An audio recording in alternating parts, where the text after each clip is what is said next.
మీరు బైపీసీ చదువుతున్నట్టయితే బయాలజీకి సంబంధించి మారిన syllabus that is 26-27 already first ఇయర్కి మారింది. ఇప్పుడు సెకండ్ ఇయర్ దానిలో new syllabus for the biology కనుక చూస్తున్నట్టయితే ఈ క్లాస్ సెషన్ మీ గురించే. ఇందులో బయాలజీకి సంబంధించి complete syllabus discussion and weightage ఎలా ఉంటుందో ఈ రోజు క్లాస్ సెషన్లో చూద్దాం. హాయ్ నాన్న, ఎలా ఉన్నారు? మీరు సెకండ్ ఇయర్ బైపీసీ కనుక చదువుతున్నట్టయితే దాంట్లో biology already physics and chemistry maths already discuss చేసాం.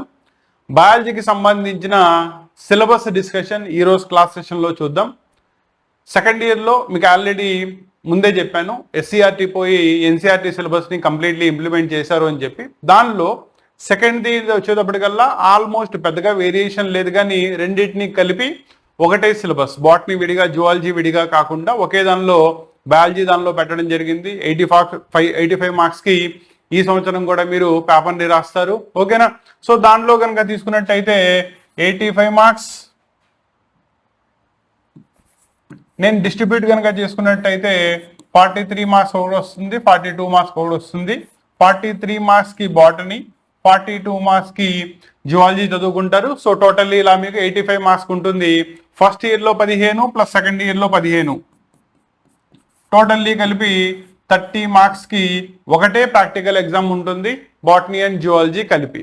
ఫిజిక్స్ అండ్ కెమిస్ట్రీ ఎలాగో 30 ఉంటాయి, మీకు ఆల్రెడీ తెలుసు. అలాగే ఎంపీసీ వాళ్ళకి కనుక తీసుకుంటే రెండే ప్రాక్టికల్స్ ఎగ్జామ్స్ ఉంటాయి, 30 + 30 60 వాళ్ళకి. వేరే మీకు వచ్చేటప్పటికల్లా 3 30s ఉన్నాయి కాబట్టి 90 మార్క్స్కి మీకు ప్రాక్టికల్ ఎగ్జామ్స్ ఉంటాయి. క్లారిటీ వచ్చిందా? ఈ సంవత్సరం మీ సిలబస్ మొత్తాన్ని కూడా ఓవరాల్గా 5 యూనిట్స్లో డిస్ట్రిబ్యూట్ చేశారు. ఓవరాల్గా మీకు 13 చాప్టర్స్ చదవాల్సి వస్తుంది. దీనిలో మెయిన్గా స్టార్టింగ్ విత్ ద రీప్రొడక్షన్ నుంచి కనుక స్టార్ట్ చేసుకున్నట్టయితే reproduction, evolution, genetics and biodiversity, impact on the biodiversity, ecosystem, దాంతో మీకు సిలబస్ కంప్లీట్ అయిపోతుంది. నా దీనిలో అసలు దేనిలో మెయిన్గా ఏ కాన్సెప్ట్స్ వస్తున్నాయి ఈ సంవత్సరం, అవన్నీ కూడా ఈరోజు క్లాస్ డిస్కషన్లో చూద్దాం. రెండోది బ్లూ ప్రింట్, అంటే ఏ చాప్టర్ నుంచి వెయిటేజ్ ఎంత, ఇదైతే కనుక ఇంకా బోర్డు వాడు రిలీజ్ చేయలేదు, రేపు ఎల్లుండిలో అది రిలీజ్ అయ్యే ఛాన్స్ ఉంది. వన్స్ అది కనుక వచ్చినట్టయితే chapter wise discussion plus paper model ఎలా ఉంటుంది ఫర్ ద సెకండ్ ఇయర్స్, అది కూడా మనం క్లాస్ డిస్కషన్లో చూద్దాం, ఓకేనా? ముందుగా సిలబస్ చూసుకోండి. సో ఆల్రెడీ చెప్పాను కదా, మీకు ఓవరాల్గా వచ్చేటప్పటికల్లా 5 యూనిట్స్ కింద సిలబస్ మొత్తాన్ని కూడా డిస్ట్రిబ్యూట్ చేశారు. ఒక్కొక్క దానిలో మళ్ళీ 2 చాప్టర్స్ ఇలా డిస్ట్రిబ్యూట్ చేసుకుంటే ఓవరాల్గా మీకు 13 చాప్టర్స్ ఈ సంవత్సరం చదవాల్సి వస్తుంది. దానిలో ఫస్ట్ది రీప్రొడక్షన్ కనుక తీసుకున్నట్టయితే ప్లాంట్లో రీప్రొడక్షన్, హ్యూమన్స్లో రీప్రొడక్షన్ అండ్ రీప్రొడక్టివ్ హెల్త్, ఇవి 3 కూడా మెయిన్లో దీనిలో పార్ట్స్ వస్తాయి. Next second unit genetics and evolution, biology and human welfare, biotechnology and దాని యొక్క అప్లికేషన్స్, లాస్ట్లో వచ్చేటప్పటికల్లా ఇకాలజీ అండ్ ద ఎన్విరాన్మెంట్. దాంతో మీకు 5 యూనిట్స్లో సిలబస్ని క్లాసిఫికేషన్ చేయడం జరిగింది. ఒక్కొక్క దానిలో ఏ చాప్టర్స్ వస్తున్నాయి, అసలు ఏ చాప్టర్స్లో మనం ఏమేం చదవబోతున్నాం, ఒకసారి ముందే సిలబస్ డిస్కషన్ చూద్దాం, ఓకేనా? ఇక్కడ ప్యాటర్న్ జాగ్రత్తగా గుర్తుపెట్టుకోండి. మీకు యాక్చువల్లీ క్లాసెస్లో వెళ్లకుండానే ముందు సిలబస్ డిస్కషన్ ఏం చేస్తున్నానంటే, సింపుల్గా నువ్వు ఊరు వెళ్ళాలి, ఏం చేస్తావు? ముందు బస్ ఎక్కి కూర్చుంటావా, లేదా ముందు నువ్వు వెళ్లాల్సిన ఊరిని బేస్ చేసుకొని ఆ బస్సు ఆ ఊరు వెళ్తుందా లేదా, ఎక్కడికి వెళ్ళాలి, నీ డెస్టినేషన్ ఏంటి, ఇవి తెలుసుకుంటావా? క్లియరా?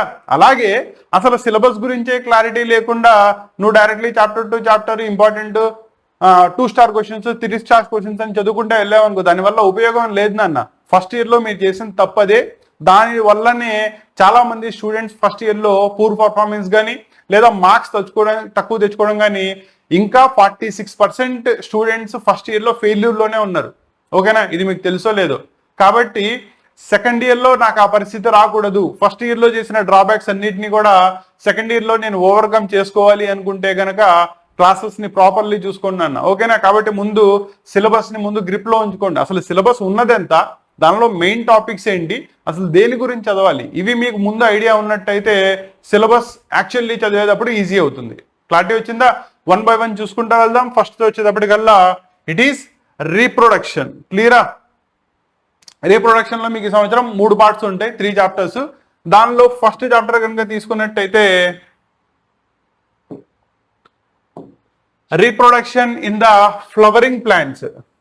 సో ఫస్ట్ వచ్చేటప్పటికల్లా ప్లాంట్ రీప్రొడక్షన్ గురించి చదువుకుంటారు. దానిలో మెయిన్ టాపిక్స్ వచ్చేటప్పటికల్లా అసలు structure of a flower TS LS ఎలా ఉంటుంది, ప్లస్ దాంతోపాటు మేల్ అండ్ ఫీమేల్ గ్యామెట్స్ ఎలా తయారవుతాయి, దాన్నే గ్యామెటోఫైట్స్ అంటారు. నెక్స్ట్ పాలినేషన్ అంటే ఏంటి, పాలినేషన్ లో మనకి డిఫరెంట్ టైప్స్ ఏంటి, అంటే దానికి సంబంధించిన పాలినేషన్ కి సంబంధించిన ఏజెంట్స్ ఏముంటారు, ఇవన్నీ కూడా దానిలో చదువుకుంటారు. నెక్స్ట్ వచ్చేటప్పటికల్లా అవుట్ బ్రీడింగ్ సిస్టమ్స్ అంటే ఏంటి, క్రాస్ బ్రీడింగ్ సిస్టమ్స్ అంటే ఏంటి, ఫర్టిలైజేషన్ లో mono fertilisation and double fertilisation ఎలా జరుగుతుంది, నెక్స్ట్ పోస్ట్ ఫెర్టిలైజేషన్ ఈవెంట్స్ ఏంటి, దానిలో ఎండోస్పర్మ్స్ కానీ ఎంబియో కానీ ఎలా తయారవుతాయి, వాటి యొక్క రీప్రొడక్షన్ ఎలా జరుగుతుంది, next development of the seeds, formation of foods, and ఇవి కాకుండా స్పెషల్ మోడ్స్ ఆఫ్ రీప్రొడక్షన్ చేసేటప్పుడు దానిలో మనకి డిఫరెంట్ మెథడ్స్ ఏమున్నాయి, అవన్నీ కూడా ప్లాంట్ రీప్రొడక్షన్ దానిలో చదువుకుంటారు. ఫస్ట్ పార్ట్ అర్థమైందా, ప్లాంట్ ఎనాటమీ మనం ఫస్ట్ ఇయర్ లో చదివేసుకున్నాం అవునా, దానిలో రీప్రొడక్షన్ పార్ట్ వచ్చేటప్పటికల్లా సెకండ్ ఇయర్ లో చదవబోతున్నాం. ఫస్ట్ పార్ట్ క్లియర్ వచ్చిందా. రెండోది రీప్రొడక్షన్ ఏందో హ్యూమన్స్ చూద్దాం. కాబట్టి రెండోది హ్యూమన్స్ రీప్రొడక్షన్, దాంట్లో మేల్ రీప్రొడక్టివ్ సిస్టమ్ ఎలా ఉంటుంది, ఫీమేల్ రీప్రొడక్టివ్ సిస్టమ్ ఎలా ఉంటుంది, వాటిల్లో డిఫరెంట్ పార్ట్స్ ఏంటి, వాటి యొక్క సిగ్నిఫికెన్స్ ఏంటి, ఫస్ట్ పార్ట్ వస్తుంది. Next anatomy of the testis and ovary, వీటి గురించి చదువుకుంటాం.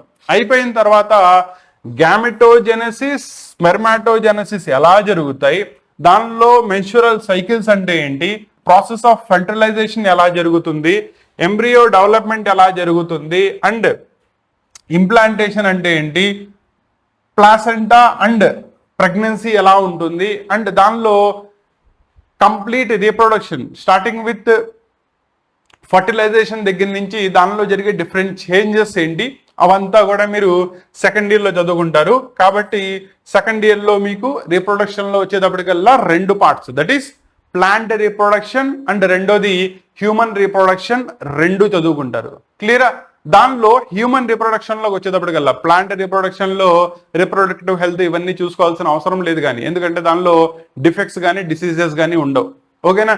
Wear as human reproductive system వచ్చేటప్పటికల్లా దానిలో డిఫెక్ట్స్ ఏంటి, డిసీజెస్ ఏంటి, దానిలో ఎస్టీబీస్ అంటే ఏంటి, ఇవన్నీ కూడా దానిలో 3వ చాప్టర్ లో చదువుకుంటారు. కాబట్టి థర్డ్ చాప్టర్ చూడండి, reproductive health and prevention, that is STDs, sexually transmitted diseases గురించి అవేర్నెస్ ఎందుకు ఉండాలి, ఇవంతా కూడా ఫస్ట్ దానిలో వస్తుంది. దాంతోపాటు బర్త్ రేట్ అంటే ఏంటి, బర్త్ కంట్రోల్ దానికి డిఫరెంట్ మెథడ్స్ ఏమున్నాయి, దట్ ఈస్ కాంట్రసెప్షన్ మెథడ్స్, ఎంటీపీస్, తర్వాత ఇన్ఫర్టిలిటీ ఉన్నప్పుడు దానిలో డిఫరెంట్ రీప్రొడక్టివ్ టెక్నాలజీస్ ఏవో ఉన్నాయి, దానిలో మనం వచ్చేటప్పటికల్లా ఇవన్నీ కూడా డెప్త్ లో చదవం, బేసిక్స్ చదువుతాం.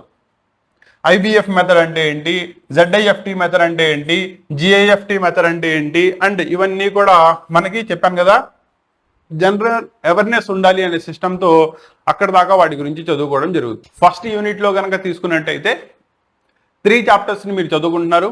ఒకటి రీప్రొడక్షన్ ఇన్ ప్లాంట్స్, రెండోది రీప్రొడక్షన్ ఇన్ హ్యూమన్స్, మూడోది రీప్రొడక్టివ్ హెల్త్ గురించి. క్లియరా. సెకండ్ యూనిట్ జెనెటిక్స్ చూద్దాం. సో జెనెటిక్స్ అండ్ ఇవల్యూషన్లోకి వచ్చేటప్పటికల్లా ఫస్ట్ది ఇన్హెరిటెన్స్ అండ్ వేరియేషన్, ఇవి రెండు మెయిన్గా చదువుకుంటారు. ఓకేనా. ఇన్హెరిటెన్స్ అంటే వంశపారంపర్యంగా ఆఫ్ స్ప్రింగ్స్ దగ్గర నుంచి జనరేషన్స్ ఉన్నప్పుడు 22 సెట్ ఆఫ్ క్రోమోజోమ్స్ సేమ్ వస్తాయి కాబట్టి వాటిల్లో హెరిడిటీ ఏముంటుంది. రెండోది ఆ పర్టికులర్ ఆర్గానిజం సర్వైవ్ అవ్వాలి అంటే దానిలో వేరియేషన్ కంపల్సరీగా ఉండాలి. అవునా. ఆ వేరియేషన్స్ ఏవే ఉన్నాయి అంటే దీంతోపాటు మ్యూటేషన్స్ ఏమొస్తూ ఉంటాయి, దట్ ఈస్ అన్వాంటెడ్ వేరియేషన్స్, వాటి గురించి మెయిన్గా చదువుకోవడం జరుగుతుంది. క్లియరా. సో దాంట్లో మెయిన్గా చూసుకున్నట్టయితే చెప్పాను కదా హెరిడిటీ అండ్ ఇవల్యూషన్, అండ్ దీంట్లో మెండెలియన్స్ ఇన్హెరిటెన్స్, దీని గురించి ఆల్రెడీ 10th క్లాస్లో చదువుకున్నారు, మళ్ళీ ఇప్పుడు ఇంటర్ సెకండ్ ఇయర్లోకి వెళ్ళి వచ్చిన తర్వాత మళ్ళీ వస్తుంది.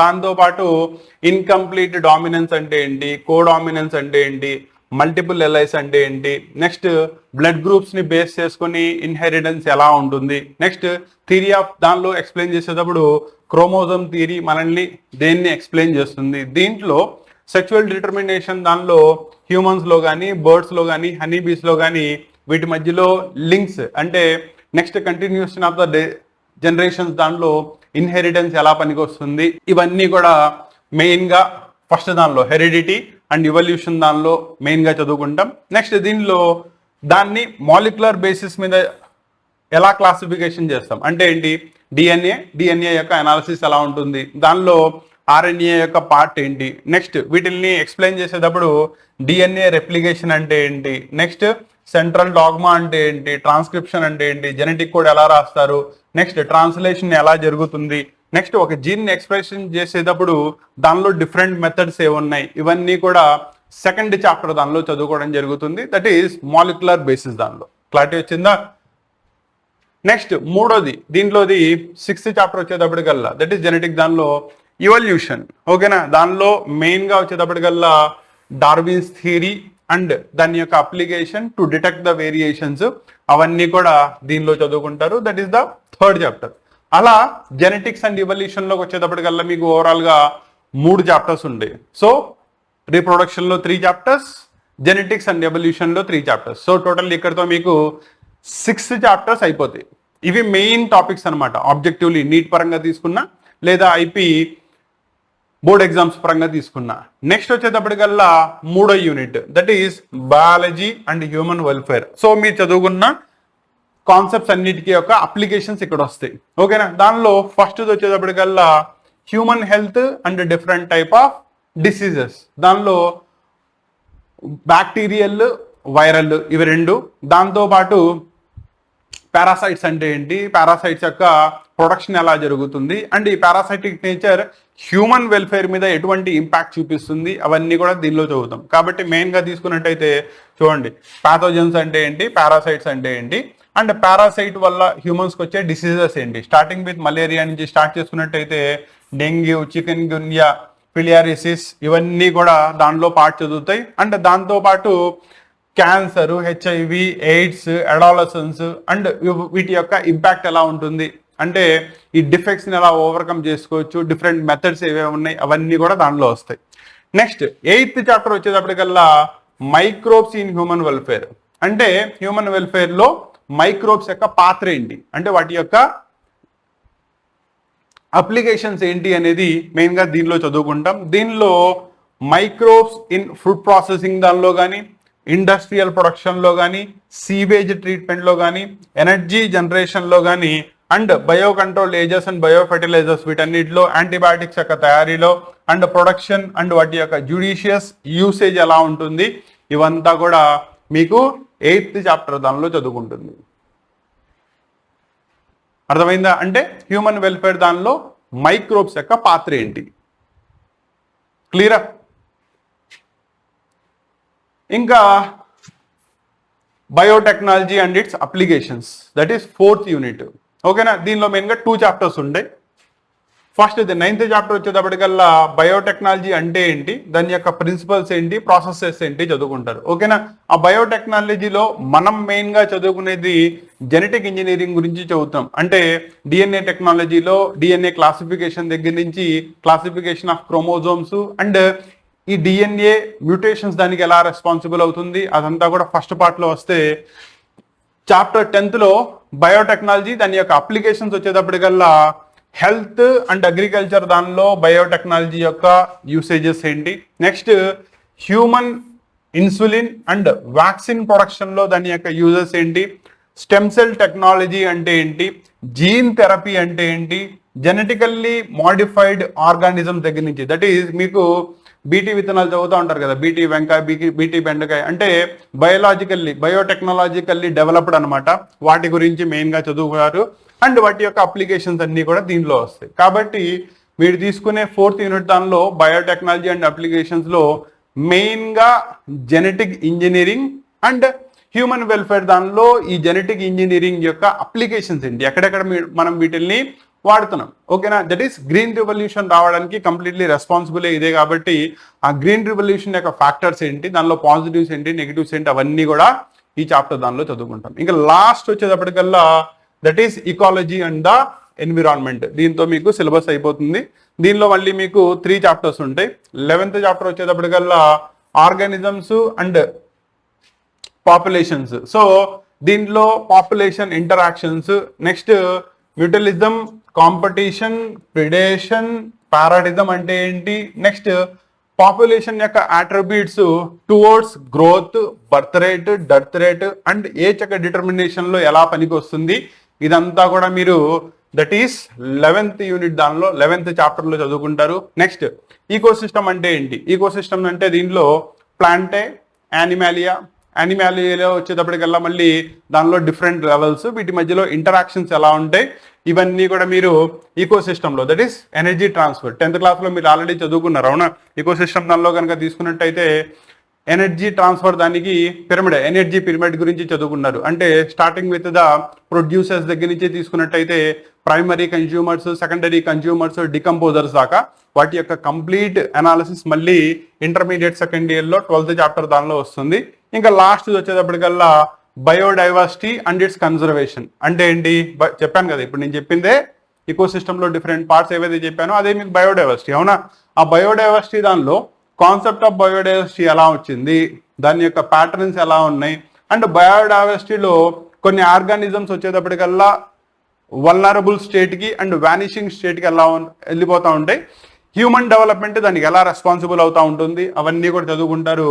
ఇంకా లాస్ట్లోకి వచ్చేటప్పటికల్లా అదిగోండి ఇక్కడ కనబడింది చూసారా, రెడ్ డేటా బుక్ అని. రెడ్ డేటా బుక్లో ఏముంటుంది, ఎక్స్టెన్షన్ లెవెల్లో లేదా వానిషింగ్ లెవెల్లో ఏవేవైతే స్పీషీస్ వల్నరబుల్ స్టేట్కి అంటే కొంతకాలం పోయిన తర్వాత అవి కనబడకుండా ఎలా వెళ్ళిపోతాయి, అండ్ మన యొక్క హ్యూమన్ ఇంపాక్ట్స్ దానికి ఎలా రెస్పాన్సిబుల్ అవుతున్నాయి, అవన్నీ కూడా దీనిలో చదువుకుంటారు. అండ్ అలా మీకు టోటల్లీ 13 చాప్టర్స్ కంప్లీట్ అయిపోతాయి. అర్థమైందా? ఇలా ఈ సంవత్సరం బయాలజీ యొక్క సిలబస్ కనుక తీసుకున్నట్టయితే చెప్పాను కదా 5 యూనిట్స్ ఫామ్లో స్టార్టింగ్ విత్ రీప్రొడక్షన్ దగ్గర నుంచి లాస్ట్లో ఇకాలజీ అండ్ ఎన్విరాన్మెంట్ దాకా 5 యూనిట్స్ 13 చాప్టర్స్లో డిస్ట్రిబ్యూషన్ చేయడం జరిగింది. ఫస్ట్లో ఉండేవి కూడా లెంతీ చాప్టర్స్, అదే రీప్రొడక్షన్ కానీ జెనెటిక్స్ కానీ తీసుకుంటే దానిలో first 6 units lengthy units, main high weightage ఉన్న యూనిట్స్, మిగతా అన్ని కూడా అప్లికేషన్స్ అనమాట. Remaining 3 units. క్లారిటీ వచ్చిందా? సో ఇది సెకండ్ ఇయర్కి సంబంధించి మీ కంప్లీట్ బయాలజీ యొక్క సిలబస్ డిస్కషన్, ఏ చాప్టర్స్ ఎన్ని చాప్టర్స్ ఉన్నాయి, ఏ యూనిట్స్ ఉన్నాయి, వాటి నుంచి మెయిన్ కాన్సెప్ట్స్ ఏం చేసుకోవాలి. ఆల్రెడీ చెప్పాను కదా, బోర్డు వాడు ఇంకా మీకు ఈ బ్లూ ప్రింట్ని రిలీజ్ చేయలేదు for the second years. Release చేయంగానే దాని గురించి కూడా డిస్కషన్ ఉంటుంది. ఓకేనా?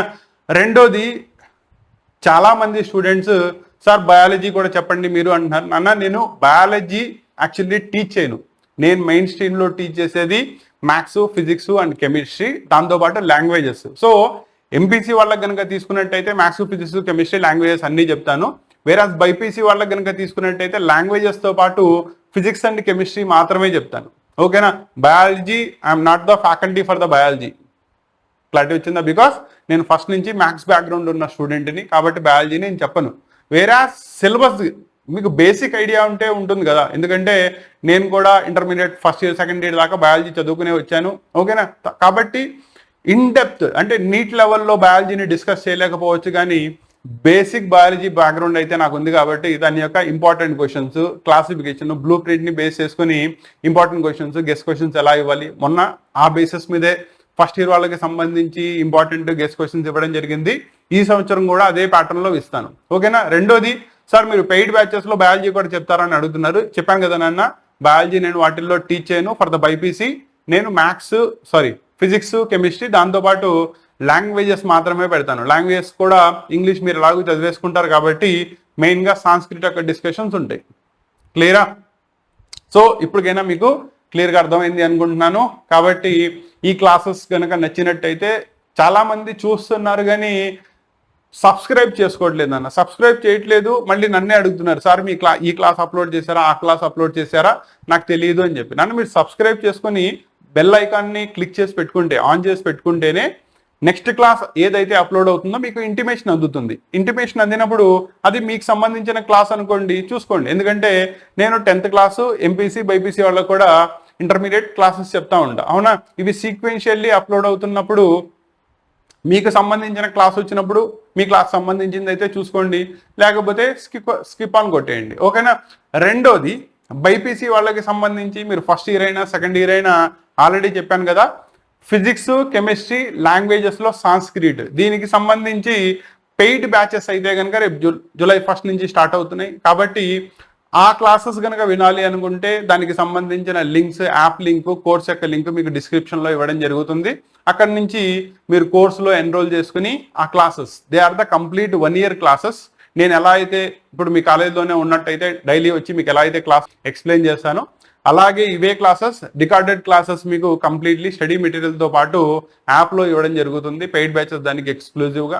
కాబట్టి ఇంట్రెస్ట్ ఉంటే డెఫినెట్లీ ఎన్రోల్ చేసుకోండి. అండ్ ఈ కంటెంట్ నచ్చితే డెఫినెట్లీ మీ ఫ్రెండ్స్ కూడా సజెస్ట్ చేయండి. ఏ చాప్టర్లో మనం వేటి కాన్సన్ట్రేట్ చేయాలి, ఏవేవి మోర్ ఇంపార్టెంట్ కాన్సెప్ట్స్ ఉంటాయి, వేటి మీద ఎక్కువ ఫోకస్ పే చేయాలి, so that objectively that is IIT, EAMCET, NEET కానీ తీసుకుంటే లేదా ఐపీ దానికి తీసుకున్నా కూడా మనం సిలబస్ని క్లియర్ కట్గా డిస్కస్ చేద్దాం. క్లియరా?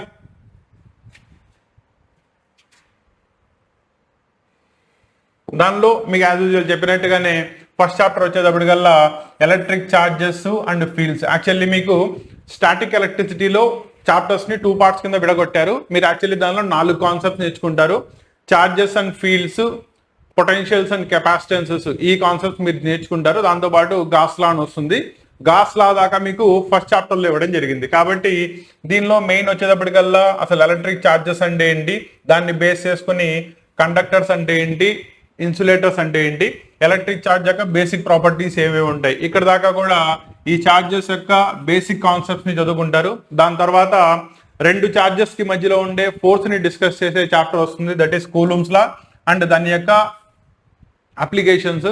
నెక్స్ట్ ఒక ఛార్జ్ తన యొక్క సరౌండింగ్ లో తన యొక్క ఇంపాక్ట్ ని చూపిస్తే దాని యొక్క ఎలక్ట్రిక్ ఫీల్డ్ అంటారు. ఎలక్ట్రిక్ ఫీల్డ్ ఎలా ఉంటుంది, అది ఎలా పనిచేస్తుంది, ఫ్లక్స్ అంటే ఏంటి, ఎలక్ట్రిక్ డైపోల్ అంటే ఏంటి, అండ్ ఎలక్ట్రిక్ డైపోల్ ని ఎక్స్టర్నల్ ఎలక్ట్రిక్ ఫీల్డ్ లో ప్లేస్ చేసినప్పుడు దాని యొక్క బిహేవియర్ ఎలా ఉంటుంది. నెక్స్ట్ కంటిన్యూస్ ఛార్జెస్ అంటే ఏంటి. ఇంకా లాస్ట్ లో అప్లికేషన్స్ వచ్చేటప్పటికల్లా based upon the electric flux, Gauss law అంటే ఏంటి, గాస్ లా యొక్క అప్లికేషన్స్ ఏంటి. ఓకేనా?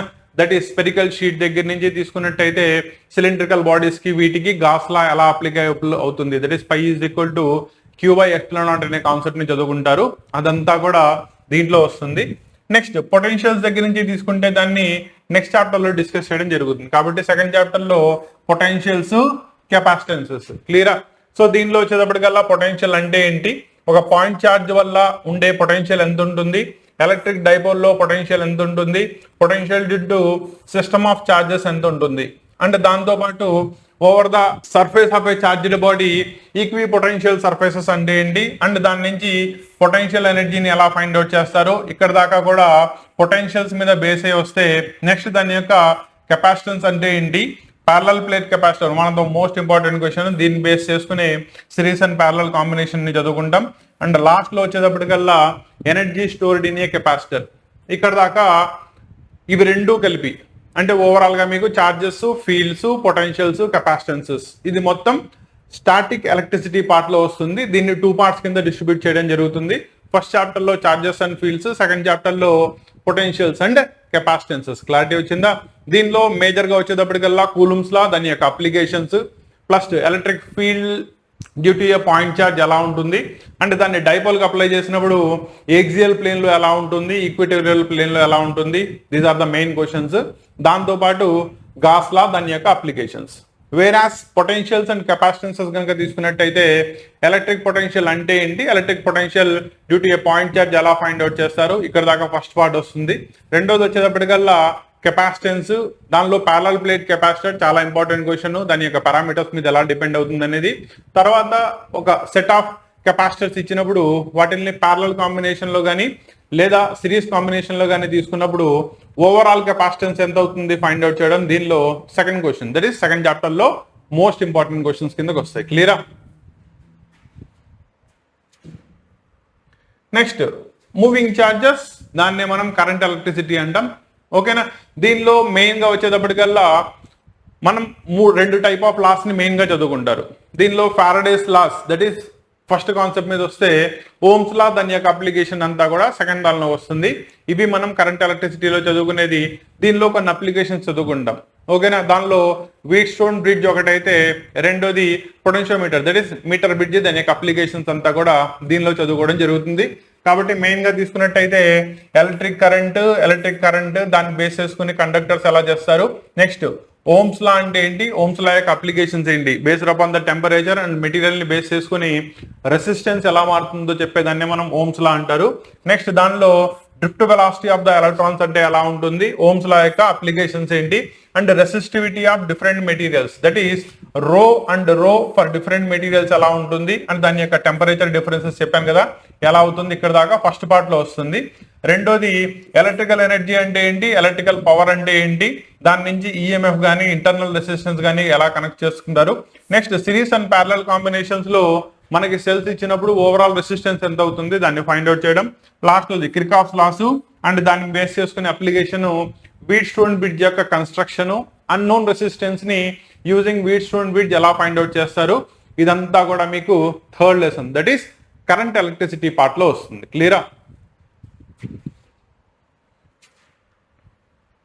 నెక్స్ట్ ఇక్కడ నుంచి మీకు కాన్సెప్ట్ ఆఫ్ మ్యాగ్నెటిజం అనేది ఇంట్రడ్యూస్ చేయబడుతుంది. సో ఫోర్త్ చాప్టర్ వచ్చేటప్పటికల్లా moving charges and moving charges నుంచి మనకి మ్యాగ్నెటిజం అనే కాన్సెప్ట్ ఎలా వస్తుంది చదువుకుంటారు. దానిలో మ్యాగ్నెటిక్ ఫోర్స్ అంటే ఏంటి, అవి మ్యాగ్నెటిక్ ఫీల్డ్ లైన్స్ ద్వారా ఎలా పనిచేస్తాయి, అండ్ ఆ మ్యాగ్నెటిక్ ఫీల్డ్ లైన్స్ యొక్క నేచర్ ఎలా ఉంటుంది, అదంతా కూడా ఇన్ టర్మ్స్ ఆఫ్ బయోట్ సావర్ట్స్ లా చదువుకుంటారు. One of the important concept. దీనిలో రెండు లాస్ వస్తాయి, ఒకటి బయోట్ సావర్ట్స్ లా, రెండోది యాంపియర్స్ లా. ఈ రెండింటి గురించి మెయిన్ గా చదువుకుంటారు. నెక్స్ట్ దాన్ని బేస్ చేసుకుని మనం ఎలక్ట్రిసిటీని యూజ్ చేసి మ్యాగ్నెటిజం ని కన్స్ట్రక్షన్ అండ్ దానివల్లే మనకి మోటార్స్ కానీ జనరేటర్స్ కానీ ఇవన్నీ తయారు చేయడం జరిగింది. దాన్నే సోలనాయిడ్ అంటారు. సోలనాయిడ్ యొక్క కన్స్ట్రక్షన్ ఎలా ఉంటుంది, దాన్నే ఎలక్ట్రోమాగ్నెట్ అంటారు. దాని యొక్క బిహేవియర్ అంతా కూడా దీనిలో చదువుకుంటారు. క్లియరా? నెక్స్ట్ వచ్చేటప్పటికల్లా రెండు ప్యారలల్ కరెంట్స్ కి మధ్యలో ఫోర్స్ ఎంత ఉంటుంది దాన్నే మనం యాంపియర్స్ లా డిస్కస్ చేస్తుంది, దాని గురించి మాట్లాడతారు. నెక్స్ట్ టార్క్ అంటే ఏంటి అండ్ సర్క్యూట్ లూప్ లో మనకి టార్క్ ఎక్స్పీరియన్స్ చేసేది ఎలా ఉంటుంది. నెక్స్ట్ మూవింగ్ కాయిల్ గ్యాల్వనోమీటర్ యొక్క కన్స్ట్రక్షన్, వర్కింగ్, ఇదంతా కూడా మీకు magnetism concept that is moving charges and magnetism fourth chapter లో మెయిన్ గా వచ్చేది. క్లియరా? నెక్స్ట్ డిఫరెంట్ మెటీరియల్స్ కనుక తీసుకున్నట్టయితే దాని మీద ఫిఫ్త్ చాప్టర్ వస్తుంది that is magnetism and matter. దీనిలో బార్ మ్యాగ్నెట్ కనుక తీసుకున్నట్టయితే దానిలో మ్యాగ్నెటిక్ ఫీల్డ్ లైన్స్ ఎలా పనిచేస్తాయి అంటే దాన్ని అప్లై చేసుకుని గాస్ లా ఎలా పనిచేస్తుంది, ఇవన్నీ చదువుకుంటారు. నెక్స్ట్ ఆ మ్యాగ్నెటిక్ ఫీల్డ్ యొక్క స్ట్రెంత్ ని ఫైండ్ అవుట్ చేయడం that is intensity of magnetic field and దాని యొక్క ప్రాపర్టీస్ అన్ని కూడా నెక్స్ట్ కాన్సెప్ట్ దీనిలో వస్తాయి. ఇవన్నీ కూడా మీరు డిఫరెంట్ మెటీరియల్స్ లో ఉండే కాన్సెప్ట్ ఆఫ్ మ్యాగ్నెటిజం ని చదువుకుంటారు. ఓకేనా?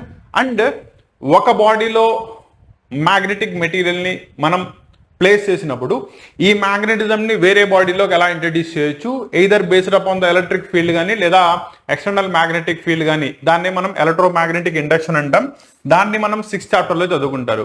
ఎలక్ట్రోమాగ్నెటిక్ ఇండక్షన్ అంటే ఏంటి అండ్ ఫారడేస్ ఎక్స్పెరిమెంట్ కానీ హెన్రీస్ ఎక్స్పెరిమెంట్ కానీ దాన్ని ఎలా ఎక్స్ప్లెయిన్ చేస్తాయి. And amount of magnetism per unit area, దాన్నే మనం మ్యాగ్నెటిక్ ఫ్లక్స్ అంటారు, దాన్ని ఎలా పనిచేస్తుంది. నెక్స్ట్ ఎలక్ట్రోమాగ్నెటిక్ ఇండక్షన్ ని బేస్ చేసుకుని ఫారడేస్ లా ఏమి ఎక్స్ప్లెయిన్ చేస్తుంది, లెన్స్ లా ఏమి ఎక్స్ప్లెయిన్ చేస్తుంది, ఇవన్నీ చదువుకుంటారు. దీంతో పాటు ఎలక్ట్రోమోటివ్ ఫోర్సెస్ అంటే ఏంటి, next AC generator working construction ఎలా ఉంటుంది, ఇదంతా కూడా దీంట్లో మెయిన్ గా చదువుకోవడం జరుగుతుంది. కాబట్టి దాన్నే మనం ఎలక్ట్రోమాగ్నెటిక్ ఇండక్షన్ అంటారు. ఓకేనా? బికాజ్ మనకి ఎలక్ట్రికల్ జనరేటర్ అనేది పనిచేసేదే మ్యాగ్నెటిక్ ఇండక్షన్ అనే కాన్సెప్ట్ బేస్ చేసుకుని. That is solenoid. ఇందాక చదువుకున్నాం కదా, సోలనాయిడ్ లో మనం ఒక కాయిల్ ని కనుక రొటేట్ చేసినప్పుడు అది బయటకి ఎలక్ట్రికల్ ఎనర్జీని మెకానికల్ ఎనర్జీ కింద కన్వర్ట్ చేస్తుంది అండ్ హెన్స్ మనం యాక్సిల్ ని రొటేట్ చేయొచ్చు. దాన్నే మనం ఎలక్ట్రికల్ జనరేటర్ అంటారు. ఏసీటీసీ జనరేటర్స్, వాటి యొక్క కన్స్ట్రక్షన్ వర్కింగ్ ఎలా ఉంటుంది ఇదంతా కూడా ఈ పార్ట్ లో వస్తుంది. క్లియరా?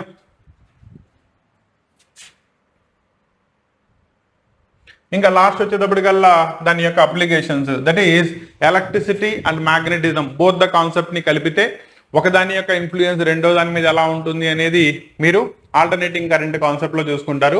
దీనిలో మెయిన్ గా వచ్చేటప్పటికల్లా AC voltage apply to resistor ఎలా పనిచేస్తుంది అండ్ వాటి యొక్క కాంబినేషన్స్ ఎలా తీసుకోవచ్చు.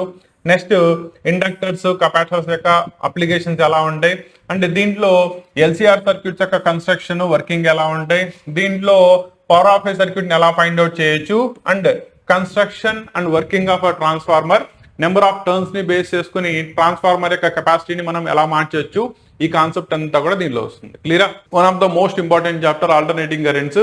ఇంకా లాస్ట్ లో వచ్చేటప్పటికల్లా ఎలక్ట్రోమాగ్నెటిక్ వేవ్స్, ఏవైతే ఒకదానికొకటి మ్యూచువల్లీ పర్పెండిక్యులర్ గా ఉంటాయో, ఒకదాని వల్ల రెండోది ఇన్ఫ్లుయెన్స్ చేయబడతాయో వాటిని మనం ఎలక్ట్రోమాగ్నెటిక్ వేవ్స్ అంటారు. దీనిలో వచ్చేటప్పటికల్లా డిస్ప్లేస్మెంట్ కరెంట్ అంటే ఏంటి, electromagnetic waves that is starting with gamma waves దగ్గర నుంచి మనకి విజువల్ రేడియేషన్లు ఏవే ఉంటాయో మొత్తం దీనిలో చదువుకుంటాం. అదే చెప్పాను కదా, లాస్ట్ లో ఎలక్ట్రోమాగ్నెటిక్ స్పెక్ట్రమ్ ఒకటి వస్తుంది, దాంతో ఈ చాప్టర్ కంప్లీట్ అయిపోతుంది. ఓకేనా? సో ఇక్కడ దాకా concept of electricity and magnetism వస్తుంది. క్లియరా? ఇంకా లాస్ట్ లో మీకు ray optics and wave optics పెట్టారని చెప్పాను కదా, కాబట్టి ఒకటి రే ఆప్టిక్స్, రెండోది వేవ్ ఆప్టిక్స్. ఒకటి పార్టికల్ నేచర్ మీద దట్ ఈస్ కార్పస్క్యులర్ థియరీ మీద పనిచేస్తుంటే, రెండోది హైగన్స్ వేవ్ కాన్సెప్ట్ మీద పనిచేస్తుంది. నో రే ఆప్టిక్స్ వచ్చేటప్పటికల్లా దీనిలో కాన్సెప్ట్ ఆఫ్ రిఫ్రాక్షన్ ఒకటి, టోటల్ ఇంటర్నల్ రిఫ్రాక్షన్ ఒకటి, ఇవి రెండు మెయిన్ కాన్సెప్ట్. వీటిని చదువుకుంటూ డిఫరెంట్ ఆప్టికల్ ఇన్స్ట్రుమెంట్స్ యొక్క కన్స్ట్రక్షన్ వర్కింగ్ ఎలా ఉంటుందో చదువుకుంటారు.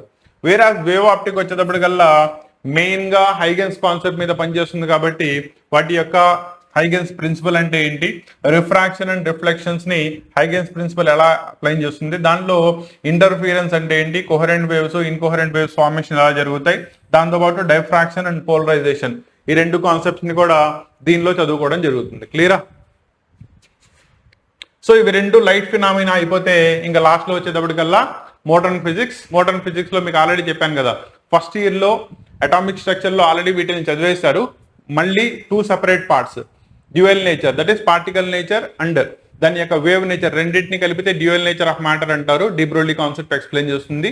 దాన్ని ఒక సెపరేట్ చాప్టర్ గాను, ఆటమ్స్ వచ్చేటప్పటికల్లా ఆటమ్ యొక్క బోర్స్ కాన్సెప్ట్ దగ్గర నుంచి అంటే ఏంటి, దానిలో స్టేషనరీ వేవ్స్ అనే దట్ ఈస్ స్టేషనరీ ఆర్బిట్స్ అనే కాన్సెప్ట్ ని మనం ఇంట్రడ్యూస్ చేసిన తర్వాత దాని యొక్క రేడియస్ ఎంత అవుతుంది, ఆ పర్టికులర్ స్టేషనరీ ఆర్బిట్ లో ఉన్నప్పుడు ఆ ఎలక్ట్రాన్ యొక్క total energy that is kinetic energy plus potential energy ఏమవుతాయి, ఇవన్నీ కూడా మనం ఆటమ్స్ అనే చాప్టర్ లో ఫిజిక్స్ పాయింట్ ఆఫ్ వ్యూలో నేర్చుకుంటారు. కాబట్టి డ్యూయల్ నేచర్ లో కనుక తీసుకున్నట్టయితే మెయిన్ గా photo electric effect main phenomena చదువుకుంటారు. దాంతోపాటు ఐన్స్టీన్స్ ఫోటో ఎలక్ట్రిక్ ఈక్వేషన్ ఎలా వచ్చింది, దాని యొక్క అప్లికేషన్స్, ఇవి అయిపోయిన తర్వాత dual nature that is de Broglie concept ని చదువుకుంటారు.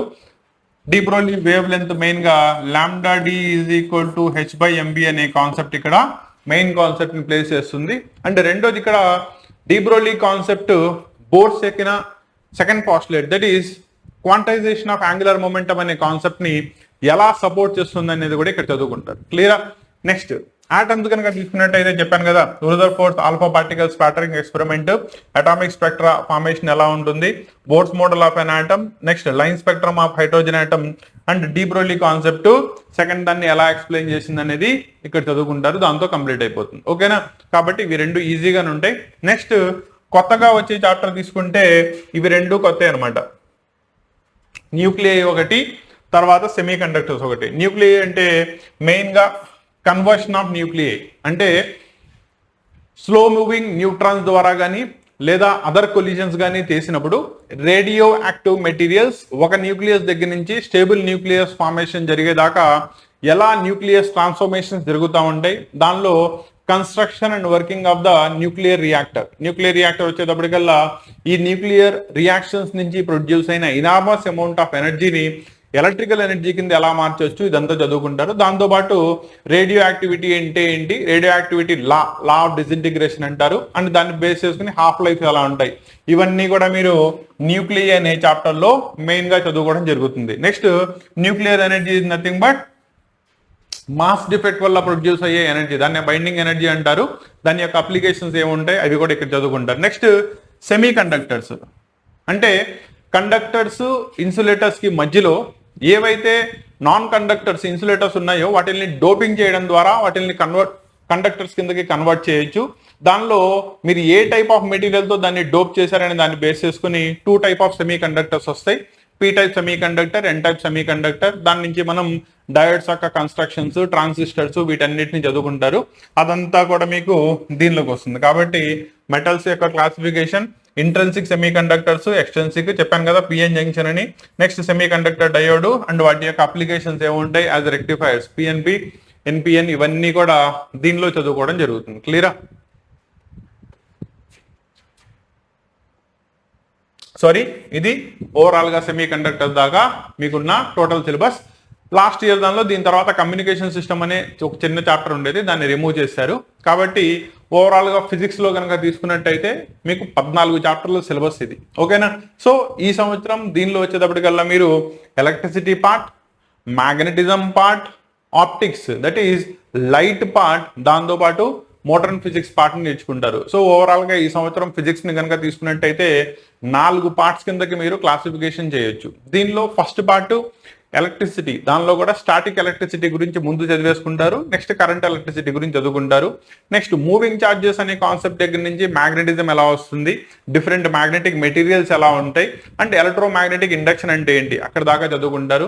Next optics phenomena, ray optics, wave optics రెండు చదువుకుంటారు. మోడర్న్ ఫిజిక్స్ లో వచ్చేటప్పటికల్లా dual nature, atoms, nuclei and semiconductors తో మీకు సిలబస్ అయిపోతుంది. ఓకేనా? సో మోస్ట్లీ కనుక తీసుకున్నట్టయితే లాస్ట్ ఇయర్ ఉన్న సిలబస్ ఓన్లీ ఒక వేవ్స్ అనే చాప్టర్ మాత్రమే ముందుకెళ్ళింది. నెక్స్ట్ లాస్ట్ లో ఉండే కమ్యూనికేషన్ సిస్టమ్ అనే ఒక చాప్టర్ ని రిమూవ్ చేశారు. రిమైనింగ్ సిలబస్ సేమ్ ఉంటుంది. క్లారిటీ వచ్చిందా? అండ్ చాప్టర్ వైజ్ డిస్కషన్ మనం యాక్చువల్లీ సిలబస్ స్టార్ట్ చేసిన తర్వాత 1 by 1 చాప్టర్స్ ని డిస్కస్ చేసుకుంటూ వెళ్దాం. కాబట్టి ఇది ఓవరాల్ గా ఈ సంవత్సరం మారిన లేటెస్ట్ ఫిజిక్స్ సిలబస్ యొక్క కంప్లీట్ డిస్కషన్. సిలబస్ గురించి మీకు కంప్లీట్లీ క్లారిటీ వచ్చింది అనుకుంటున్నాను. మ్యాథ్స్ సిలబస్ యొక్క డిస్కషన్ ఆల్రెడీ అయిపోయింది అండ్ ఇది ఫిజిక్స్ కి సంబంధించింది. నెక్స్ట్ క్లాస్ లో కెమిస్ట్రీ సిలబస్. కెమిస్ట్రీ వచ్చేటప్పుడు గల పెద్దగా మార్పేం లేదు. లాస్ట్ ఇయర్ మీకు సాలిడ్ స్టేట్ తో స్టార్ట్ అయ్యేది, solid state solutions, electrochemistry, chemical kinetics ఇలా సిలబస్ ఉండేది. ఆర్గానిక్ కెమిస్ట్రీతో ఎండ్ అయిపోయేది. ఈ సంవత్సరం కూడా ఆల్మోస్ట్ అలాగే ఉంది సిలబస్. కాకపోతే ఫస్ట్ చాప్టర్ సాలిడ్స్ కాకుండా సొల్యూషన్స్ తో మీకు చాప్టర్ సిలబస్ స్టార్ట్ అవుతుంది. సాలిడ్స్ అనేది ఫస్ట్ ఇయర్ దానిలో రివైజ్ చేసుకుంటారు కాబట్టి. సో సెకండ్ ఇయర్ వాళ్ళకి కెమిస్ట్రీ సిలబస్ సొల్యూషన్స్ తో స్టార్ట్ అవుతుంది. సొల్యూషన్స్ అంటే ఏంటి, దానిలో కాన్సన్ట్రేషన్స్ ఎలా చదువుతారు, molarity, normality, molarity, mole fractions అంటే ఏంటి, అండ్ దాని నుంచి కొత్త కాన్సెప్ట్ చదువుకుంటారు, కాలిగేటివ్ ప్రాపర్టీస్ అని, relative lowering of vapour pressure, osmotic pressure, ఇవన్నీ కూడా ఇలా మీకు సిలబస్ ముందుకెళ్తుంది. క్లియరా? అండ్ ఈ సంవత్సరం కూడా మీకు physical chemistry, inorganic chemistry, group analysis, అలాగే లాస్ట్ లో ఆర్గానిక్ కెమిస్ట్రీ యాజ్ యూజువల్ ఉంటాయి. క్లియరా? సో క్లియర్ గా సిలబస్ ని డిస్కస్ చేస్తాను. 1 by 1 క్లియర్ కట్ గా చూసుకోండి. సిలబస్ వన్స్ కనుక మన క్లారిటీ ఉన్నట్టయితే సెకండ్ ఇయర్ దాన్ని ప్రాపర్లీ ప్లాన్ చేసుకోవడానికి, ఇన్ టైంలో సిలబస్ కంప్లీట్ చేసుకోవడానికి, ఏ చాప్టర్స్కి ఎక్కువ వెయిటేజ్ ఇవ్వాలి, ఏ చాప్టర్స్కి తక్కువ ఇంపార్టెన్స్ ఇవ్వాలి, ఏది ముందు కంప్లీట్ చేసుకోవాలి, వెయిటేజ్ ప్రకారం ఏది ఎక్కువ ఇంపార్టెంట్, ఇవన్నీ చూసుకోవడానికి మీకు ఈ ప్యాటర్న్ అనేది తెలుస్తుంది. క్లారిటీ వచ్చిందా? నో సిలబస్లోకి వెళ్దాం. చెప్పాను కదా, ఫస్ట్ చాప్టర్ మీకు సొల్యూషన్స్ తో స్టార్ట్ అవుతుంది. One of the important chapter. And దీనిలో మెయిన్ గా ఫస్ట్ వచ్చేటప్పటికల్లా సొల్యూషన్స్ లో, టైప్ ఆఫ్ సొల్యూషన్స్ లో కూడా మనం మాట్లాడుకునేది బైనరీ సొల్యూషన్స్ గురించి మాట్లాడతాం. బైనరీ అంటే ఒక సొల్యూట్, ఒక సాల్వెంట్ కలిపి ఫామ్ అయ్యేదాన్ని బైనరీ సొల్యూషన్స్ అంటారు. ఇందులో ఎక్కువ క్వాంటిటీలో ఉన్నదాన్ని ఏమో సాల్వెంట్ అంటారు, తక్కువ క్వాంటిటీలో ఉన్నదాన్ని సొల్యూట్ అంటారు. అండ్ ఎంత క్వాంటిటీ ఆఫ్ సొల్యూట్ తీసుకున్నాం అనే దాన్ని బట్టి డిఫరెంట్ కాన్సన్ట్రేషన్స్ వస్తాయి. కాబట్టి రెండోది కాన్సన్ట్రేషన్స్ ఏంటి, సాల్యుబిలిటీ ఏంటి, సాల్యుబిలిటీ ఇంపాక్ట్ చేసే ఫ్యాక్టర్స్ ఏంటి, నెక్స్ట్ వేపర్ ప్రెజర్ అంటే ఏంటి, ఒక సొల్యూషన్ ఐడియల్ గా బిహేవ్ చేయాలంటే ఐడియల్ సొల్యూషన్స్ కి, నాన్ ఐడియల్ సొల్యూషన్స్ కి డిఫరెన్సెస్ ఏంటి, ఇవన్నీ కూడా చదువుకుంటారు. దానిలో స్పెషల్ గా వచ్చేటప్పటికల్లా కాలిగేటివ్ ప్రాపర్టీస్ అంటే ఏంటి, అండ్ దాన్ని ఉపయోగించి మాలిక్యులర్ మాస్ ని ఎలా ఫైండ్ అవుట్ చేయొచ్చు. దీనిలో 4 కాలిగేటివ్ ప్రాపర్టీస్ ని చదువుతారు. That is relative lowering of vapour pressure, దానిలో మీకు రవల్స్ లా అనే కాన్సెప్ట్ వస్తుంది. తర్వాత elevation in the boiling point, depression in the freezing point, ఇంకా లాస్ట్ లో ఆస్మాటిక్ ప్రెజర్. ఈ కాన్సెప్ట్స్ చదువుకుంటారు. అండ్ ప్రతి దాని నుంచి మనం molecular mass of the substance ని ఫైండ్ అవుట్ చేయొచ్చు, దాని యొక్క డెరివేషన్ పార్ట్ చదువుకుంటారు. ఇంకా లాస్ట్ లో వచ్చేటప్పటికల్లా I, that is Van Hoff factor, abnormal molecular mass ఎలా వస్తుంది, సబ్స్టెన్సెస్ డ్యూరింగ్ డిజాల్వ్ చేసేటప్పుడు అసోసియేషన్ కానీ డిసోసియేషన్ కానీ చేసినప్పుడు దీనిలో కాలిగేటివ్ ప్రాపర్టీస్ లో మార్పు ఎలా వస్తాయి, ఇవన్నీ కూడా దీనిలో చదువుకోవడం జరుగుతుంది. ఫస్ట్ చాప్టర్ ఓకేనా? నెక్స్ట్ చాప్టర్ చూద్దాం. That is second chapter electrochemistry. Last year అయితే కనుక ఎలక్ట్రోకెమిస్ట్రీ, కాలిగేటివ్ ప్రాపర్టీస్ రెండు కలిపేసి సెకండ్ అండ్ థర్డ్ చాప్టర్ కింద ఉండేది. కానీ దాన్ని ఇప్పుడు 2 చాప్టర్స్ చేశారు. దానిలో ఫస్ట్ వచ్చేటప్పటికల్లా ఎలక్ట్రోకెమిస్ట్రీ. ఎలక్ట్రోకెమిస్ట్రీలో మళ్ళీ 2 పార్ట్స్ ఉంటాయి, అవునా? ఎలక్ట్రిసిటీని ఉపయోగించి మనం కెమికల్ రియాక్షన్ జరిగేలా కనుక చేసినట్టయితే దాన్ని ఎలక్ట్రోలైటిక్ ప్రాసెస్, ఎలక్ట్రాలసిస్ అంటారు. వేరస్ కెమికల్ రియాక్షన్ జరిగేలా చేసి దాని నుంచి ఎలక్ట్రిసిటీని కనుక ప్రొడ్యూస్ చేసినట్టయితే దాన్ని ఎలక్ట్రోకెమికల్ ప్రాసెస్ అంటారు. దానిలో గాల్వానిక్ సెల్స్ అంటే ఏంటి, డేనియల్ సెల్స్ అంటే ఏంటి, అవన్నీ చదువుకుంటారు. ఓకేనా. నా ఫస్ట్ దానిలో వచ్చేటప్పటికి వీటిల్లో మనం చెప్పాను కదా, గాల్వానిక్ సెల్స్ అంటే ఏంటి, నెర్నస్ట్ ఈక్వేషన్స్ అంటే ఏంటి, దాని నుంచి ఫ్యాక్టర్స్ ఎలా ఉంటాయి అండ్ డిఫరెంట్ ఫ్యాక్టర్స్, కాన్సన్ట్రేషన్ మీద మార్పు వచ్చినప్పుడు ఈఎంఎఫ్ ఆఫ్ ద సెల్ ఎలా ఫైండ్ అవుట్ చేసుకుంటారు, అవన్నీ కూడా ఫస్ట్ పార్ట్ లో వస్తుంది. సెకండ్ పార్ట్ లో వచ్చేటప్పటికల్లా ఎలక్ట్రోలైటిక్ సెల్ లో ఫారడేస్ లాస్ అంటే ఏంటి, అవన్నీ చదువుకుంటూ దాని యొక్క అప్లికేషన్స్ లో ప్రైమరీ అండ్ సెకండరీ బ్యాటరీస్ అంటే ఎలా ఉంటాయి, ఫ్యూయల్ సెల్స్ ఎలా ఉంటాయి, కాన్సెప్ట్ ఆఫ్ కరోజన్ అంటే ఏం జరుగుతుంది, డైలీ లైఫ్ లో కాన్సెప్ట్ ఆఫ్ కరోజన్ ని మనం ఎక్కడెక్కడ ఉపయోగించవచ్చు, ఇవంతా కూడా దీనిలో చదువుకున్నారు. దీనిలో మెయిన్ గా కాన్సన్ట్రేట్ చేయాల్సింది గాల్వానిక్ సెల్స్ యొక్క కన్స్ట్రక్షన్, వర్కింగ్, నెర్నస్ట్ ఈక్వేషన్ యొక్క డెరివేషన్ పార్ట్, ఇవి చాలా ఇంపార్టెంట్. నెక్స్ట్ ఎలక్ట్రోలైటిక్ ప్రాసెస్ లో వచ్చేటప్పటికల్లా చెప్పాను కదా, దీనిలో Faraday's laws and Faraday's laws యొక్క అప్లికేషన్స్ చాలా ఇంపార్టెంట్. క్లియరా. నెక్స్ట్ మూడో చాప్టర్ కెమికల్ కైనెటిక్స్. యాక్చువల్లీ కెమిస్ట్రీలో మనం ఎనర్జీ డైమెన్షన్స్, దట్ ఈస్ ఒక ప్రాసెస్ జరుగుతుందా లేదా మాట్లాడేటప్పుడు, ఒక ప్రాసెస్ జరిగితే అది ఎంత వెలాసిటీలో జరుగుతుంది అంటే speed of A chemical reaction ఎంత ఉంటుంది, ఎంత టైంలో దాన్ని కంప్లీట్ చేసుకోవచ్చు, దాన్నే మనం కెమికల్ కైనెటిక్స్ అంటారు. ఆబ్జెక్టివ్లీ కూడా చాలా ఇంపార్టెంట్ చాప్టర్. దీనిలో మెయిన్ గా rate of A chemical reaction గురించి చదువుతాం. Rate of A chemical reaction చదివేటప్పుడు మనకి రేట్ లా అనే కాన్సెప్ట్ వస్తుంది. కాబట్టి రేట్ లా అంటే ఏంటి, దాన్ని ఇన్ఫ్లుయెన్స్ చేసే ఫ్యాక్టర్స్ ఏంటి, ఈక్వేషన్ ఎలా ఉంటుంది, అండ్ ఎఫెక్ట్ చేసే ఫ్యాక్టర్స్ లో టెంపరేచర్, ప్రెజర్, కాన్సన్ట్రేషన్ బట్టి ఎలా మారుతుంది. లాస్ట్ లో Arrhenius theory, that is rate constant కి టెంపరేచర్ కి మధ్యలో ఉండే రిలేషన్ ని, యాక్టివేషన్ ఎనర్జీ ఆల్సో చెప్పేదాన్ని కొలిషన్ థియరీ అంటారు. One of the important concept. ఇవన్నీ కూడా దీనిలో చదువుకుంటారు. దట్ ఈస్ కెమికల్ కైనెటిక్స్ లో వస్తుంది. అవునా. దీనిలో మళ్ళీ ఆర్డర్ లో వచ్చేటప్పటికల్లా first order chemical kinetics, second order chemical kinetics, దాంతోపాటు జీరో ఆర్డర్ కెమికల్ కైనెటిక్స్, వాటి యొక్క హాఫ్ లైఫ్స్ ఏముంటాయి, ఇవన్నీ కూడా దీనిలో చదువుకుంటారు. క్లియరా.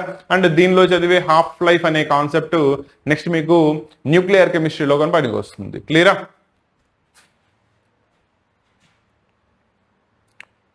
సో ఇక్కడ దాకా ఫిజికల్ కెమిస్ట్రీ పార్ట్ కనుక చూసుకున్నట్టయితే, ఇన్ఆర్గానిక్ పార్ట్ లో మెయిన్ గా పీ బ్లాక్ ఎలిమెంట్స్ అన్ని కూడా ఫస్ట్ ఇయర్ లో చదివేసుకున్నారు. కాబట్టి డి బ్లాక్ ఎలిమెంట్స్ దగ్గర నుంచి మీకు సెకండ్ ఇయర్ లో స్టార్ట్ అవుతుంది. అండ్ ఈ డి బ్లాక్ ఎలిమెంట్ లో యాక్చువల్లీ డి బ్లాక్ ఎలిమెంట్ లోనే పార్ట్ కోఆర్డినేషన్ కాంపౌండ్స్ ఉండేది, కానీ ఇప్పుడు రెండింటిని సెపరేట్ చాప్టర్స్ కింద ఇవ్వడం జరిగింది. కాబట్టి ఫస్ట్ దానిలో d block elements and f block elements, lanthanides and actinides, వాటి గురించి చదువుకుంటారు. డి బ్లాక్ ఎలిమెంట్స్ లో కూడా మళ్ళీ ట్రాన్సిషన్, డిడి ట్రాన్సిషన్ ఎలిమెంట్స్ చూపించే వాటిని మనం ట్రాన్సిషన్ ఎలిమెంట్స్ అంటారు. They are the main compounds. And వాటి యొక్క ప్రాపర్టీస్ ఏముంటాయి అవన్నీ కూడా దీనిలో చదువుకుంటారు. దాని తర్వాత 4F గ్రూపు, తర్వాత 5F group, that is lanthanides, actinides, వాటి యొక్క అప్లికేషన్స్ ఎలా ఉంటాయి, దాంతో మీకు ఆ చాప్టర్ కంప్లీట్ అయిపోతుంది. ఓకేనా. నా దానిలో coordination compounds, actually D block లో వేకెంట్ డి ఆర్బిటాల్స్ ఉండడం వల్ల అవి స్పెషల్ ప్రాపర్టీని చూపిస్తాయి. వాటిల్నే కాంప్లెక్స్ కాంపౌండ్స్ అంటారు. Example K4FeCN6, that is potassium ferrocyanide. Fe+2 state లో ఉంటుంది కాబట్టి now it is a complex. Because ఈ బ్రాకెట్ లో నేను ఏదైతే రాశానో దాన్నే కోఆర్డినేషన్ స్పేర్ అంటారు. దాని నుంచే కాంపౌండ్స్ పేరు కూడా కోఆర్డినేషన్ కాంపౌండ్స్ అని వచ్చింది. నౌ ఆ కోఆర్డినేషన్ కాంపౌండ్స్ అంటే ఏంటి, దానిలో థీరీస్ వచ్చేటప్పటికల్లా వెర్నర్స్ థియరీ దేన్ని ఎక్స్ప్లెయిన్ చేస్తుంది, formation of coordination compounds, primary valency అంటే ఏంటి, సెకండరీ వ్యాలెన్సీ అంటే ఏంటి, one of the important question. తర్వాత వాటికి పేరు ఎలా రాస్తారు, కోఆర్డినేషన్ కాంపౌండ్ దానికి ఏవే rules, that is IUPAC నామన్క్లేచర్. Organic కెమిస్ట్రీలో మీకు ఎలా అయితే చదువుకున్నారో అదే ఐయుపాక్ నామన్క్లేచర్ స్పెషల్ గా రూల్స్ తో కనుక మనం ఎక్కడైనా చదువుతాము అంటే అది కోఆర్డినేషన్ కాంపౌండ్స్ లో, కాబట్టి అది చాలా ఇంపార్టెంట్. తర్వాత నెక్స్ట్ వీటిల్లో ఉండే ఐసోమెరిజం ఏంటి, బాండింగ్ ఏంటి, అండ్ డిఫరెంట్ థీరీస్ వచ్చేటప్పటికల్లా దీనిలో వాలెన్స్ బాండ్ థియరీ గురించి చదువుతారు, మాలిక్యులర్ ఆర్బిటాల్ గురించి చదువుతారు, crystal field splitting theory, that is CFST. ఓకేనా. దానిలో డి ఆర్బిటాల్ స్ప్లిట్టింగ్ ఎలా జరుగుతుంది, దాని నుంచి వాటి యొక్క colour of the complex, DD transitions ఎలా జరుగుతాయి, అవన్నీ కూడా క్రిస్టల్ ఫీల్డ్ థియరీలో చదువుకుంటారు. అవి దీనిలో కోఆర్డినేషన్ కాంపౌండ్స్ నుంచి మెయిన్ టాపిక్స్. క్లియరా.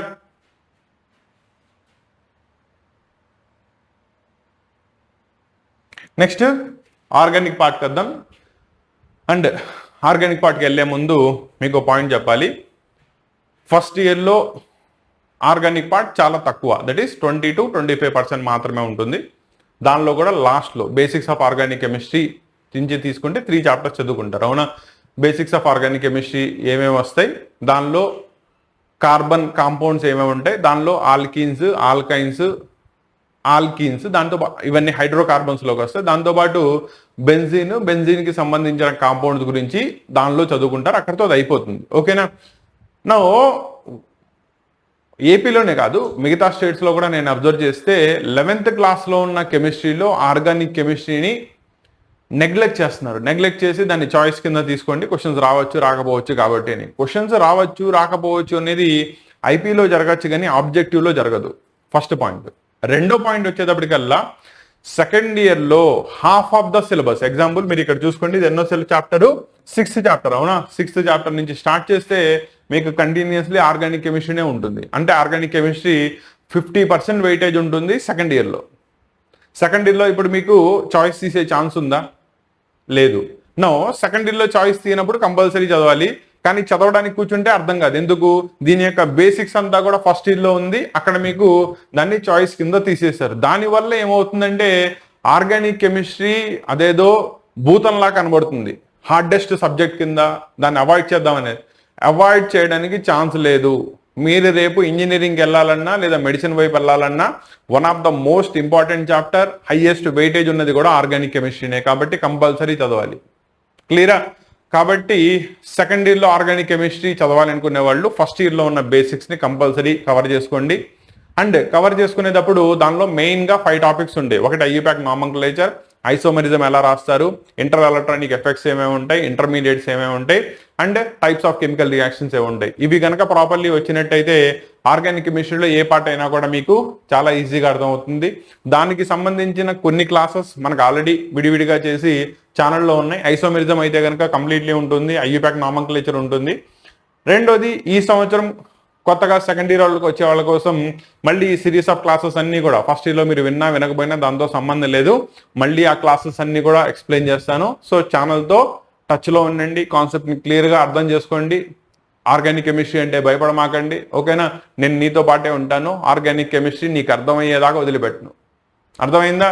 అండ్ ఒకసారి ఆర్గానిక్ కెమిస్ట్రీ క్లాస్ ఎలా ఉంటుందో వింటే నీకే క్లారిటీ వస్తుంది, హార్డెస్ట్ సబ్జెక్టా లేదా అర్థమైతే ఈజీగా ఉంటుందా అనేది, ఓకేనా. నో, ఆర్గానిక్ కెమిస్ట్రీలో ఫస్ట్ ఇయర్లలో హైడ్రోకార్బన్ దాకా కంప్లీట్ చేసుకుంటాం కాబట్టి ఫంక్షనల్ గ్రూప్స్ పార్ట్ అంతా కూడా సెకండ్ ఇయర్లో స్టార్ట్ అవుతుంది. దానిలో ఫస్ట్ది కనుక తీసుకున్నట్టయితే ఆల్కైల్ చైన్కి హాలోజన్ అటాచ్ అయితే వాటిల్ని ఆల్కైల్ హ్యాలైడ్స్ లేదా ఎరైల్ హ్యాలైడ్స్ అంటారు. బేస్డ్ అపాన్ ద దేనికి అటాచ్ అయింది అనే దాన్ని వేసుకుని ప్రతి చాప్టర్ని ఒకేలా చదువుతాం. దీంట్లో క్లాసిఫికేషన్ ఎలా ఉంటుంది, నామన్క్లేచర్ ఎలా రాస్తారు, nature of the CX bond ఎలా ఉంటుంది, ఇవి అంతా కూడా బేసిక్స్ అయితే ప్రతి ఫంక్షనల్ గ్రూప్కి. నెక్స్ట్ దాన్ని ఎలా ప్రిపేర్ చేస్తారు, దానిలో మళ్ళీ ఆల్కైల్ హ్యాలైడ్స్, ఎరైల్ హ్యాలైడ్స్, తర్వాత వాటి యొక్క ప్రాపర్టీస్, ఫిజికల్ ప్రాపర్టీస్ ఎలా ఉంటాయి, కెమికల్ ప్రాపర్టీస్ ఎలా ఉంటాయి, ప్రతి చాప్టర్ ఇలాగే చదువుతారు, ఓకేనా. కాబట్టి క్లుప్తంగా కనుక చెప్పినట్టయితే ఆర్గానిక్ ఫంక్షనల్ గ్రూప్ ఏ ఫంక్షనల్ గ్రూప్ చదివినా అది ఆల్కహాల్స్ కావచ్చు, కార్బొనైల్ కాంపౌండ్స్ కావచ్చు, కార్బాక్సిలిక్ యాసిడ్స్ కావచ్చు, లేదా ఇప్పుడు చూస్తున్న ఆల్కైల్ అండ్ ఎరైల్ హ్యాలైడ్స్ కావచ్చు. దానిలో 4 మెయిన్ పార్ట్స్ ఉంటాయి. ఫస్ట్ది బేసిక్స్ చదువుకోవడం. బేసిక్స్ వచ్చేటప్పటికల్లా దాని యొక్క బాండింగ్ దగ్గర నుంచి పేరు ఎలా రాస్తారు, ఏ టైప్ ఆఫ్ ఐసోమెరిజం దానిలో పాసిబుల్ అవుతుంది, ఇవన్నీ కూడా బేసిక్స్ కిందకు వస్తాయి. రెండోది ఎలా తయారు చేస్తారు, అదర్ ఫంక్షనల్ గ్రూప్స్ నుంచి ఇది ఎలా తయారవుతుంది, that is methods of preparation. రెండోది దాని యొక్క ఫిజికల్ ప్రాపర్టీస్, లాస్ట్ది దాని యొక్క కెమికల్ ప్రాపర్టీస్. ఫిజికల్ ప్రాపర్టీస్ చాలా తక్కువ చదువుకుంటారు, దానిలో కూడా solubility, melting point, boiling point కామన్గా కనబడతా ఉంటాయి. వేరాస్ కెమికల్ ప్రాపర్టీస్ కొంచెం ఎక్కువ ఉంటాయి. దీనిలో నేమ్డ్ రియాక్షన్స్ అన్నీ కూడా దీనిలోనే ఉంటాయి. ప్రతి చాప్టర్ని మనం ఇలాగే చదువుతాం, ఓకేనా. కాబట్టి దీనికి అనాలిసిస్ ఫామ్ చేసుకోండి, ఒక డిజైన్ చేసుకోండి, అదే ప్యాటర్న్లో చదవండి. సో దట్ మీకు ప్యాటర్న్లో చదివితే ఏమైందంటే చాప్టర్స్ ఈజీగా కనబడతాయి. విడివిడిగా చేసుకుంటే లెందీ సిలబస్ కాస్త నువ్వు ఒక ప్యాటర్న్లో దాన్ని అరేంజ్ చేసుకుంటే సిలబస్ తగ్గుతుంది, నీకు ప్రతి దానికి రిలేషన్ కనబడుతుంది, చదివిన దాని మీద అప్లికేషన్స్ ఈజీగా అవుతాయి, సిలబస్ ఈజీ అవుతుంది. క్లారిటీ వచ్చిందా? ఇది ఫస్ట్ది. రెండోది, దీనిలో OH గ్రూప్ అటాచ్ అయితే ఆల్కహాల్స్ అంటారు, అదే బెంజిన్ రింగ్ అటాచ్ అయితే ఫీనాల్స్ అంటారు. Next ROR functional group, that is 2 carbons కి మధ్యలో ఆక్సిజన్ వచ్చినట్టయితే ఈథర్స్ అంటారు. మళ్ళీ వీటిల్లో కూడా ప్రాపర్టీస్ సేమ్, అన్నీ కూడా సేమ్ చదువుతాం. నెక్స్ట్ మూడోది, దేనిలో అయితే CHO గ్రూప్ అటాచ్ అయి ఉంటుందో దాన్ని ఆల్డిహైడ్స్ అంటారు. C++O గ్రూప్ అటాచ్ అయి ఉంటుందో దాన్ని కీటోన్స్ అంటారు. COOH గ్రూప్ అటాచ్ అయి ఉంటుందో వాటిల్ని కార్బాక్సిలిక్ యాసిడ్స్ అంటారు. కాబట్టి వీటి మూడింటి యొక్క బేసిస్తో preparations, chemical and physical properties దాకా ఈ చాప్టర్లో చదువుకుంటారు. నెక్స్ట్ 9th చాప్టర్ వచ్చేటప్పటికల్లా ఎమైన్స్, దేనిలో అయితే NH2 గ్రూప్ అటాచ్ అయి ఉంటుందో వాటిల్ని ఎమైన్స్ అంటారు. ఎమైన్స్ లో కూడా మళ్ళీ క్లాసిఫికేషన్ సేమ్. ఓకేనా, basics, properties, methods of preparation, physical and chemical properties దాంతో కంప్లీట్ అయిపోతుంది. సో ఇక్కడ దాకా కూడా మీకు మెయిన్ గా ఆర్గానిక్ పార్ట్ లో ఉంటుంది. క్లియరా? నెక్స్ట్ వాటి యొక్క అప్లికేషన్స్ వచ్చేటప్పటికల్లా 10th చాప్టర్ బయోమాలిక్యూల్స్ వచ్చేటప్పటికల్లా యాక్చువల్లీ ఇది బయాలజీ వాళ్ళకి one of the most important chapter. Biological applications of the chemistry చదువుకుంటారు. వేరస్ కెమిస్ట్రీ స్టూడెంట్స్కి వచ్చేటప్పటికల్లా ఏవే ఆర్గానిక్ కాంపౌండ్స్ కానీ తీసుకున్నప్పుడు బయాలజికల్లీ వాటికి ఎక్కువ ఇంపార్టెన్స్ ఉందని చదువుకుంటారు. దానిలో మెయిన్గా ఫస్ట్ పార్ట్ కార్బోహైడ్రేట్స్ వచ్చేటప్పటికల్లా చాలా ఇంపార్టెంట్. సాకరైడ్స్ అంటారు వాటిల్నే. దానిలో మోనోసాకరైడ్స్, బైసాకరైడ్స్, ట్రైసాకరైడ్స్ వీటి గురించి చదువుకుంటారు. దానిలో గ్లూకోజు, ఫ్రక్టోజు అండ్ వాటి యొక్క పాలిమర్స్ ఇవన్నీ కూడా చాలా important. Next proteins, peptide bond formation ఎలా జరుగుతుంది అది మొత్తం ఇంపార్టెంట్. ఎంజైమ్స్ ఏంటి, విటమిన్స్ ఏంటి, న్యూక్లిక్ యాసిడ్ ఏంటి, అండ్ లాస్ట్లో హార్మోన్స్ అంటే ఏంటి, వాటి యొక్క స్పెసిఫిక్ యాక్షన్ ఎలా ఉంటుంది అదంతా కూడా దానిలో చదువుకోవడం జరుగుతుంది. 10th చాప్టర్ అయిపోయింది కదా, కాబట్టి బయోమాలిక్యూల్స్తో మీకు సిలబస్ అయిపోతుంది. ఇంతకుముందు దీని తర్వాత కూడా కెమిస్ట్రీ ఇన్ ఎవ్రీడే లైఫ్ ఒకటి, తర్వాత పాలిమర్స్ ఒకటి, ఇవి సపరేట్గా ఉండేవి, అవి రిమూవ్ చేశారు. కాబట్టి మీకు NCERT దీనిలోకి తీసుకొచ్చిన తర్వాత ఓవరాల్గా 10 చాప్టర్స్తో ఉన్న సిలబస్ ఇది. క్లియరా? సో దీనిలో మీకు ఆల్రెడీ చెప్పాను కదా, ఆర్గానిక్ మేజర్ రోల్ ప్లే చేస్తుంది. ఇన్ఆర్గానిక్లో వచ్చేటప్పటికల్లా D బ్లాక్ ఎలిమెంట్స్, దానిలో కోఆర్డినేషన్ కాంపౌండ్స్ గురించి మెయిన్గా చదువుకుంటారు. మిగతా 4 చాప్టర్స్ వచ్చేటప్పటికి దానిలో ఫిజికల్ కెమిస్ట్రీ నుంచి ఉంటాయి. ఓకేనా? ఇది కెమిస్ట్రీ గురించి క్లుప్తంగా ఈ సంవత్సరం సెకండ్ ఇయర్ కొత్త మారిన సిలబస్. అండ్ సిలబస్ని ప్రాపర్లీ చూసుకున్నారు, అర్థమైంది అనుకుంటున్నాను. దీన్ని బట్టి మనం రేపు క్లాసెస్ స్టార్ట్ చేస్తాం. క్లారిటీ వచ్చిందా? ఆల్ ద బెస్ట్ నాన్న. ఈ క్లాస్ మీకు ఉపయోగపడిందా? అయితే ఇక్కడ ఒక పాయింట్ని జాగ్రత్తగా గుర్తుపెట్టుకోండి నాన్న. యూట్యూబ్ ద్వారా మనం క్లాసెస్ డెలివర్ చేస్తున్నాం, అది చాలామంది స్టూడెంట్స్కి ఉపయోగపడుతున్నాయి. ఇక్కడ దాకా అయితే మీకు తెలుసు. కానీ complete classes, 1 year complete preparation along with the full length recorded classes, each and every concept from each chapter, దానికి సంబంధించిన క్వశ్చన్స్ యొక్క డిస్కషన్, దానికి సంబంధించిన study materials, hand written short notes, test series, అలాగే దీంతో పాటు గెస్ట్ క్వశ్చన్స్ లేదా important questions, ఇవన్నీ అందిస్తూ ఒక కంప్లీట్ ఇయర్ ప్రిపరేషన్ జరగాలి అంటే కనుక అది యూట్యూబ్ ద్వారా సాధ్యపడదు. అందుకనే మీకు యాప్ ద్వారా పెయిడ్ బ్యాచెస్ని తీసుకురావడం జరిగింది at a very nominal fee. ఓకేనా? జస్ట్ ఆల్మోస్ట్ మీ స్టడీ మెటీరియల్ ఎంత కాస్ట్ ఉంటుందో అదే కాస్ట్లో ఈచ్ సబ్జెక్ట్కి సంబంధించిన కంప్లీట్ క్లాస్ సెషన్స్ మీకు తీసుకురావడం జరిగింది. వాటిల్లో జాయిన్ అయ్యే ఇంట్రెస్ట్ కనుక ఉన్నట్టయితే దానికి సంబంధించిన లింక్, కోర్స్ యొక్క లింక్ అండ్ యాప్ యొక్క కంప్లీట్ లింక్ మీకు డిస్క్రిప్షన్లో జరిగింది. ఓకేనా? నా దీంట్లో యాప్లో మెయిన్గా ఈ సంవత్సరం వచ్చేటప్పటికల్లా ఇంటర్మీడియట్ కనుక తీసుకున్నట్టయితే ఫస్ట్ ఇయర్ వాళ్ళకి కానీ సెకండ్ ఇయర్ వాళ్ళకి కానీ మ్యాథ్స్, ఫిజిక్స్, కెమిస్ట్రీ, దాంతోపాటు సాంస్క్రిట్ వీటి యొక్క కంప్లీట్ 1 year కోర్స్.